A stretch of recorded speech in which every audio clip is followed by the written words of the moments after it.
Padahal mereka tahu benar Rasul bagaimana akhlaknya, bagaimana ucapannya, tahu benar sejarahnya. Tetapi tidak setiap yang hidup pada zaman Rasul didakwai, tidak semuanya beriman. Kenapa? Allah sebaik-baik pemberi keputusan dan pembuka kebaikan bagi siapa yang dikehendaki dari hambanya.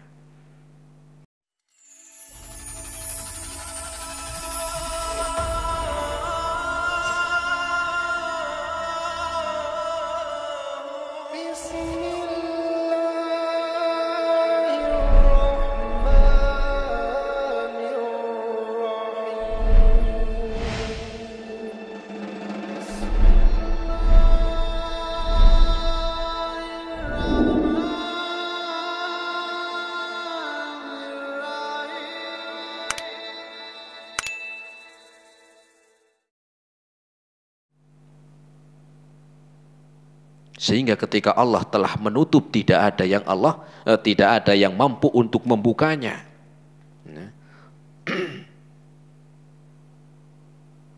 Ada orang yang mudah mendapatkan kebaikan, ada yang sulit. Atau mungkin ketika telah mendapatkan kebaikan sulit untuk dia memahami. Setelah dia memahami, tidak gampang untuk untuk diamalkan, tidak mudah dia mengamalkan, ya. Sehingga ini jamaah, makanya kalau kita lihat, ya, ada orang yang masuk Islam itu gampang banget ada. Contoh Abu Bakar. Contoh siapa? Abu Bakar. Abu Bakar ketika didakwai suruh masuk Islam, sekali langsung masuk Islam. Enggak ada nanya-nanya, yang bener ente, itu enggak begitu. Kan Abu Bakar dengan Rasul itu kan teman, karena cuma beda setahun, ya, apalagi teman. Tetapi ketika didakwai sekali langsung masuk Islam. Ada Khadijah, ketika ya, melihat keadaannya Rasul, maka dia tahu ini bukan keburukan. Setelah tahu bahwa Nabi adalah Rasul, masuk Islam tanpa adanya membantah, tanpa adanya ngeyel. Ali bin Abi Thalib sama, masuk Islam mudah. Ali, nanti kamu masuk Islam, Ali, siap ya Rasul. Enggak ada mikir bentar, Rasul saya tak tanya bapak dulu nje. Enggak ada begitu, ya. Enggak ada seperti itu, ya. Tetapi juga ada orang yang sulit didakwahi, berkali-kali enggak bisa, susah, ya. Ada yang sudah baru sekian tahun baru masuk Islam, ada. Ada yang 5 tahun, ada yang 6 tahun baru masuk Islam. Siapa? Ada Umar, itu kan 6 tahun setelah didakwai, 6 tahun, bayangkan jemaah. Baru dapat dibuka kebaikan di situ. Maka ada orang yang belajar juga begitu. Selama ini belajarnya ya karena gimana peraturannya suruh ngaji. Lama-lama Masya Allah ternyata ilmu itu ya, membawa dampak kebaikan. Kemudian setelah itu pun yang awalnya peraturan, sehingga berjalan waktu belajar, akhirnya dia mulai menikmati dengan ilmu. Bahkan dia pengen bisa belajar lebih dari itu. Dan ada orang-orang yang Rasul dakwai siang malam gak mau beriman. Bahkan sampai matinya pun dalam keadaan kufur, ya. Dan Allah sebaik-baik pemberi keputusan bagi hambanya, ya. Orang Yahudi Allah dakwahi, Rasul dakwahi, tapi enggak terima. Orang musyrikin, orang munafik, ya. Jadi ada orang-orang yang gampang Allah bukakan pintu kebaikan. Ada yang Allah itu ya, Allah tahan, maka enggak ada yang mampu untuk membuka, ya. Tidak ada yang mampu untuk membuka. Orang Ansor masuk Islam, gampang enggak orang Ansor? Gampang. Sebaliknya orang musyrikin Mekah, ya, sulit untuk bisa menerima kebaikan, sulit untuk bisa mendapatkan pintu-pintu kebaikan. Padahal hidupnya bareng Rasul, tahu benar Rasul seperti apa. Dari kecil bapaknya tahu wong tetangganya. Tetapi orang Ansor yang jauh dari Mekah, tinggal di Madinah, hidupnya sama orang Yahudi. Harusnya kalau mau dia beriman dekatnya Yahudi, berimannya ke Yahudi dong. Ternyata enggak. Ternyata Allah sudah apa? Sudah membuka pintu kebaikan untuk orang Ansor walaupun tinggalnya sama orang Yahudi. Walaupun hidupnya berteman, ya, hidupnya di lingkungan orang Yahudi, tetapi Allah menginginkan para sahabat dari suku Ansor, maka Allah mudahkan mereka masuk Islam. Dan sebaliknya ada yang hidupnya bareng dengan Nabi, orang musyrikin Quraisy. Bayangkan Rasul itu tinggal di Mekah itu selama 53 tahun, jamaah tahu bener. 53 tahun. Kalau jenengan pernah hidup antum pernah tinggal di kampung dari kecil di situ, ya. Kemudian jenengan tahu orang-orang yang apa, ya, orang-orang sekitar. Dan Rasul demikian hidup 53 tahun di tempatnya, di kampungnya, tapi sulit mereka itu untuk menerima. Sedangkan orang Ansor yang jauh, bahkan ada yang masuk Islam sebelum ketemu, sudah masuk Islam sebelum Rasul datang ke Madinah. Itulah Allah yang membuka. Dan ini Allah sebutkan dalam Al-Quran, dalam surat Al-Qasas ayat yang ke-56. Surat apa? Al-Qasas. Allah subhanahu wa ta'ala berfirman, innaka la tahdi man ahbabta. Sesungguhnya engkau tidak mampu memberi hidayah kepada orang yang kau cintai. Gak mampu kita itu. Ini firman Allah ditunjukkan kepada Rasul ketika pamannya wafat. Padahal Rasul berharap pamannya ini masuk Islam. Innaka la tahdi man ahbabta. Sesungguhnya engkau tidak mampu memberi hidayah untuk orang yang kau cintai ya Muhammad. Walakinnallaha yahdi man yasha. Tetapi Allah yang ngasih hidayah bagi dari atau untuk hamba yang diridhoi, bagi hambanya yang dikehendaki.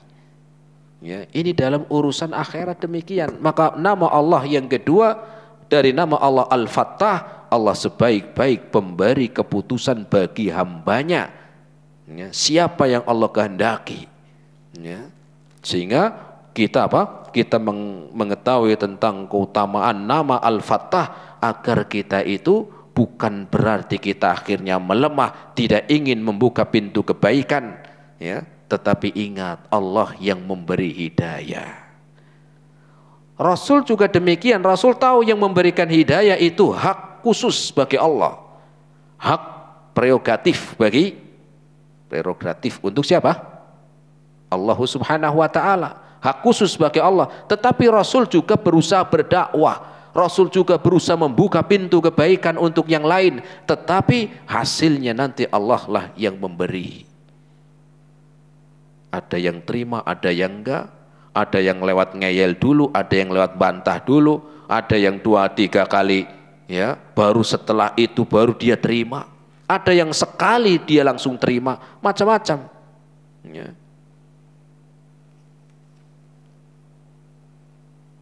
Makna yang ketiga, makna yang terakhir tentang Al-Fattah. Allah sebaik-baik di dalam membuka kebaikan dan dengan cara yang terbaik menurutnya.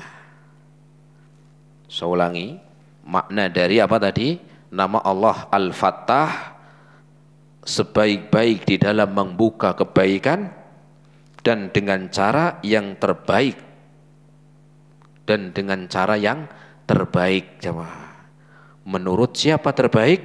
Menurut Allah, bukan menurut saya. Bukan menurut antum. bukan menurut jamaah, tetapi Allah membuka pintu hidayah, pintu kebaikan lewat jalan cara-cara yang terbaik menurut Allah. Sehingga kita dapati orang yang mendapatkan hidayah tidak satu jalur, tidak satu pintu. Ada cara-cara yang mereka mendapatkan kebaikan dengan cara yang mudah, ada yang dengan cara yang tidak mudah. Kenapa? Karena Allah memiliki cara sendiri, coba. Ya. Dan ini disebutkan dalam Al-Quran surat Al-A'raf ayat yang ke-89 di buku ada. Yang tadi doanya seorang nabi, Rabbana ftah bainana wa baina qaumina bil haqqi wa anta khairul fatihin. Ya Allah, bukakanlah antara kami dan kaum kami. Ya, bil haq, ini melalui apa? Ya, melalui perdebatan yang panjang. Wa anta khairul fatihin, engkau adalah sebaik-baik pembuka jalan kebaikan dan sebaik-baik cara engkau untuk membuka kebaikan. Ya.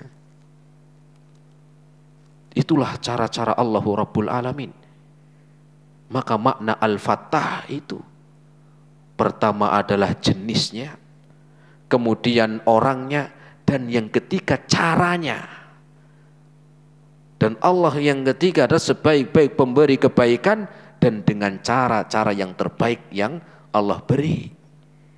Dan ini bukan urusan dunia saja atau urusan akhirat. Bahkan urusan dunia dan akhirat Allah memberikan rahmatnya dalam urusan dunia bagi apa? Bagi hambanya Allah berikan dengan cara-cara yang terbaik menurut Allah. Kalau dalam urusan kebaikan, dalam urusan akhir ada orang yang masuk Islam itu dengan cara yang sulit, perjalanan yang panjang. Siapa? Salman. Salman itu orang Parsi atau Persia. Kalau sekarang Iran, bahasanya Persia. Perjalanan masuk Islam dia cerita panjang, jemaah. Dia menceritakan perjalanannya sampai masuk Islam. Keliling dulu. Dari Persia ke negeri Syam. Dari Syam ke Romawi. Dari Romawi ke Aljazair. Dari Aljazair ke Madinah. Itu udah antar negara. Allah memberikan cara terbaiknya untuk membuka kebaikan. Sampai di Madinah baru dia masuk Islam. Sudah berkeliling apa? Ya, berkeliling negara-negara. Ya. Ada orang yang masuk Islamnya itu dimudahkan oleh Allah atau apa? Didahului dengan pertentangan terlebih dahulu. Siapa? Umar bin Khattab. Contohnya Umar 6 tahun gak mau masuk Islam loh. Umar bin Khattab tuh 6 tahun gak mau masuk Islam. Ya. Rasul sabar gak kira-kira dakwain orang, jemaah? Loh kadang-kadang kita gak sabar.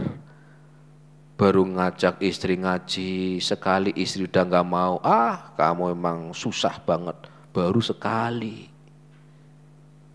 Ngajak suaminya, mas sono mas ikut ngaji. Nah nantilah makin malas, udah lah memang jenengan orangnya atos banget kok mas. Atos banget. Apa itu atos? Keras katanya. Ya. Baru didakwai 3 hari, baru didakwai 3 bulan, sudah ngaji masih begitu akhlaknya. Ilmunya enggak manfaat kamu, masya Allah. Umar 6 tahun jamaah. Umar 6 tahun. Gak ada Rasul mengatakan Umar memang orangnya susah, keras kepala itu orang. Gak ada itu Rasul. Ya. Gak ada Rasul itu apa? Kesel, gak ada. Terus 6 tahun. Gak cukup sampai di situ, Umar itu sampai marah, gak terima, membawa pedang nyari Rasul. Coba. Membawa pedang yang dicari Rasul.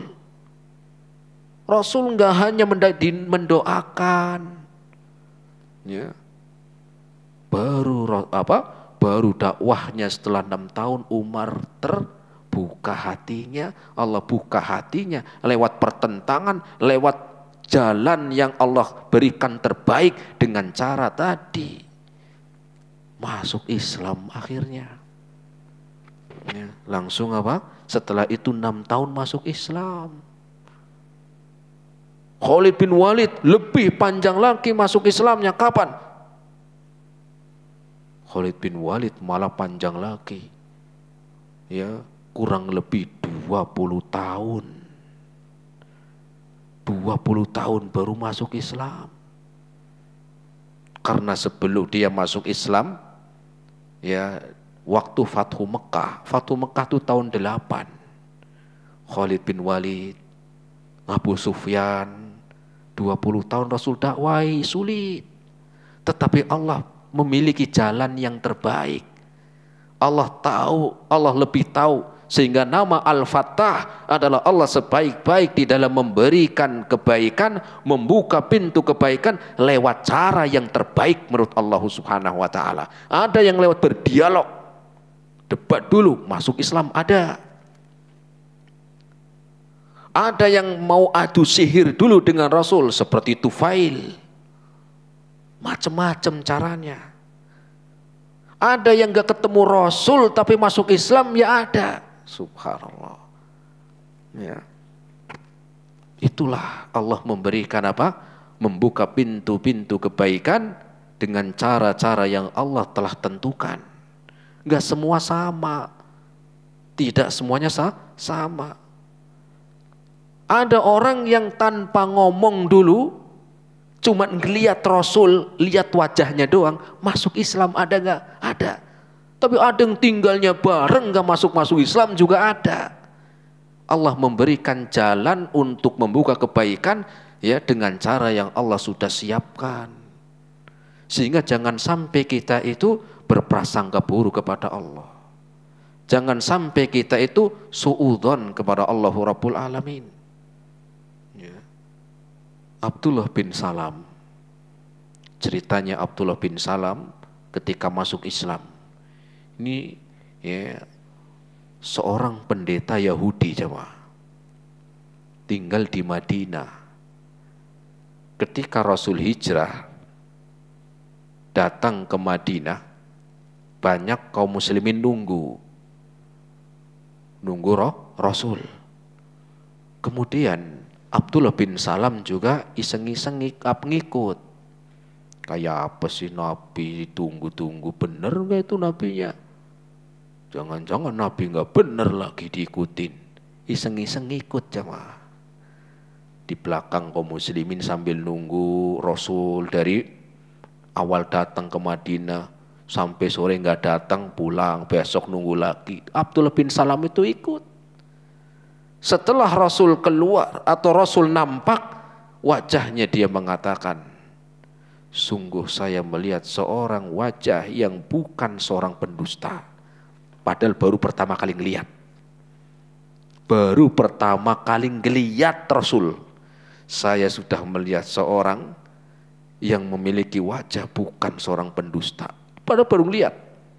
Kalau kita bisa menentukan begitu, bisa nggak? Nggak bisa. Kayaknya sih baik, sopan santun, lemah lembut.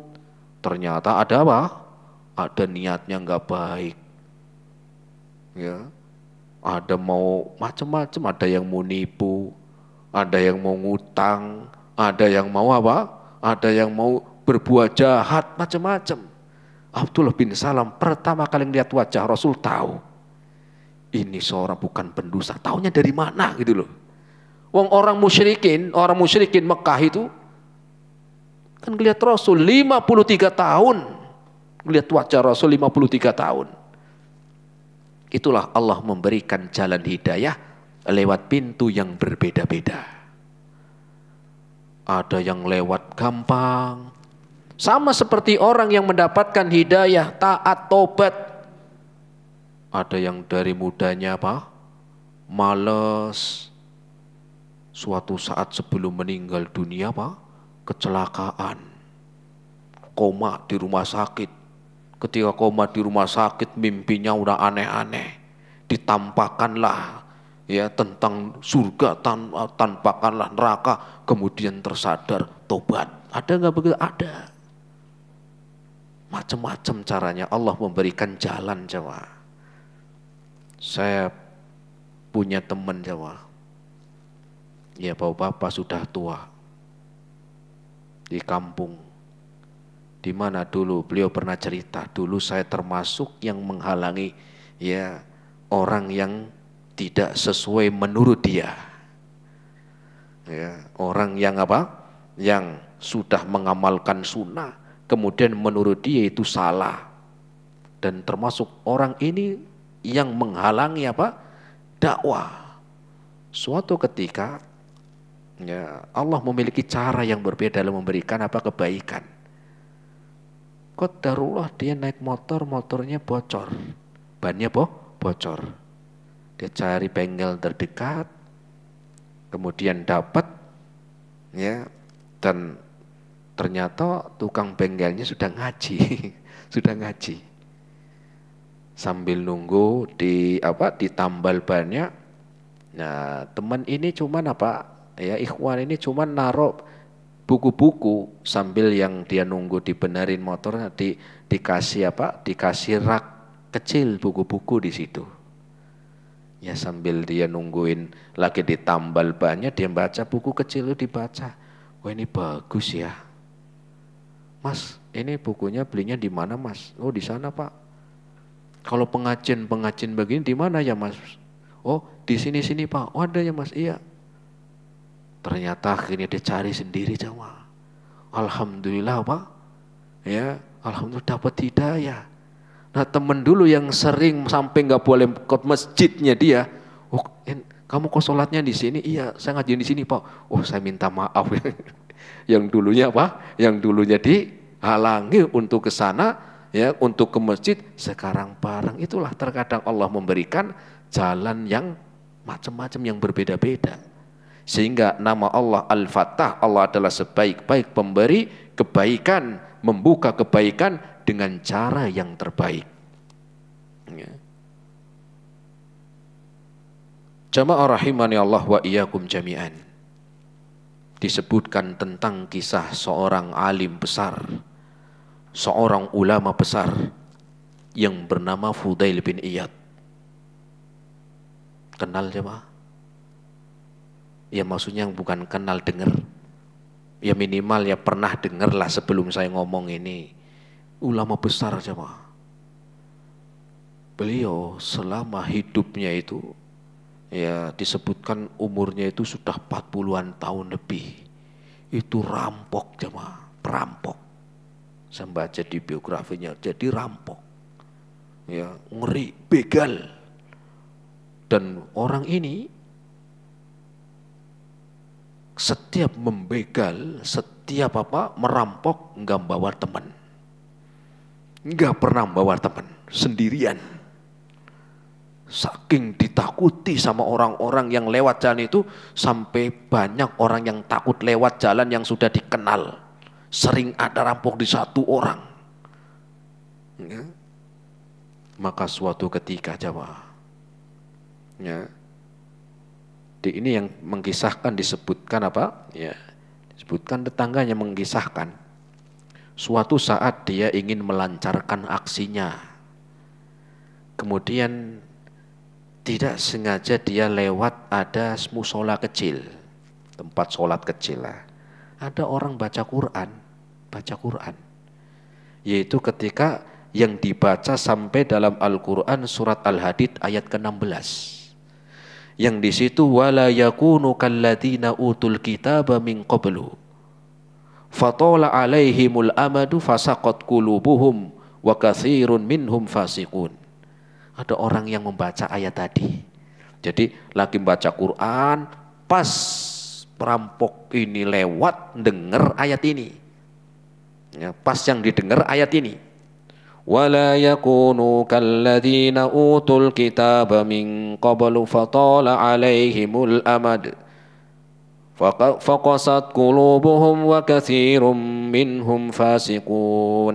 Yang artinya, dan janganlah mereka itu seperti orang-orang yang diberi kitab, ahlul kitab, yang mereka menunda-nunda untuk melakukan kebaikan, untuk menunda untuk bertobat, menunda untuk mendapatkan kebaikan, faqasat qulubuhum, sehingga hatinya pun mengeras, sehingga hatinya pun mulai mengeras, menjadi keras. Wa katsirun minhum fasiqun, dan kebanyakan dari mereka menjadi orang-orang fasik. Ketika mendengar itu jamaah, langsung berlinang air mata. Berumurnya sudah tua, 40 tahun lebih. Bahkan ada yang mengatakan 50 tahunan. Nangis. Ya. Kemudian tadi ya, senjata yang dia ingin melakukan keburukan kepada manusia terjatuh tanpa dia sadari. Dan setelah itu pun beliau ya, bertobat dari perbuatannya, dan benar-benar taubatnya, dan beliau pun mulai ya memperbaiki hidupnya, mulai belajar kebaikan, mulai belajar agama, sehingga sampailah beliau menjadi seorang alim yang terkenal. Itulah seringkali Allah Subhanahu wa ta'ala memberikan jalan. Seringkali Allah Subhanahu wa ta'ala memberikan jalan yang terbaik. Ya, dan jalan yang terbaik adalah Allah yang memberikan. Dan juga bukan berarti kita itu untuk putus asa di dalam membuka pintu kebaikan. Maka Allah Subhanahu wa ta'ala memberikan kebaikan tentunya bagi orang yang mau membuka kebaikan. Tetapi ingat bahwasanya ya, kebaikan itu baik dalam urusan dunia ataupun urusan akhirat, ingat Allah sebaik-baik pemberi keputusan. Kemudian Allah sebaik-baik di dalam membuka kebaikan bagi siapa yang Allah kehendaki dari hambanya. Dan yang ketiga, Allah adalah sebaik-baik pembuka kebaikan dan dengan cara yang terbaik menurut Allah Subhanahu wa ta'ala. Ini jamaah sebagai ya, poin yang pertama tentang Allah sebaik-baik sebagai pembuka, ya, sebagai pemutus dan juga sebagai pemberi, ya, pembuka kebaikan. Allahu a'lam bishawab. Insyaallah taala nanti kita lanjutkan kembali di dalam ya, di dalam lanjutan, ya. Kita belum melanjutkan poin setelahnya, tetapi kita tahu makna dari Al-Fattah, dari nama Allah Subhanahu wa ta'ala. Allahu a'lam bishawab. Wa sallallahu ala nabiyyina Muhammad wa ala alihi wa ashabihi wa sallama tasliman katsira. Nah, silakan kalau ada yang mau bertanya yang mungkin bisa saya jawab. Cukup? Ya, kalau nggak ada pertanyaan kita akhiri pertemuan kita ya siang hari ini, semoga bermanfaat. Kita tutup, subhanakallahumma bihamdika asyhadu an la ilaha illa anta astaghfiruka wa atubu ilaik. Assalamualaikum warahmatullahi wabarakatuh.